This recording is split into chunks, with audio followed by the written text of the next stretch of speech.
ამ ბრწყალებში არაბული ინვესტიციის ფარგლებში ყველაზე მეტად ის ხალხი მაინტერესებს, ვინც არასამთავრობოებში და ფონდებში ეძებდა გამჭვირვალობას, ის გამჭვირვალე ხალხი მაინტერესებს.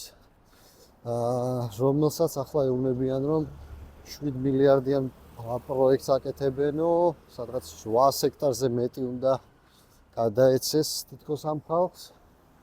და ეუბნებიან, რომ არაფერი ეს საიდუმლოა და შენ ამას არავინ არ გეკითხება.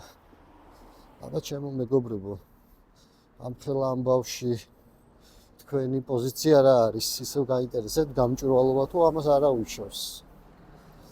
თუმეტეს როდესაც ყველა ქართული ოცნების ტიპი, ვისაც ენდობოდით ხოცებო და ვინც რა ვიცი მიგაჩნდათ ისეთ ადამიანებად, ვინც ხელს ფულს არასდროს არ მოკიდებდა ზედმეტ ფულს. აი ასეთ ამბებში არიან მხილებულები ასობით მილიონობის მოპარვაში.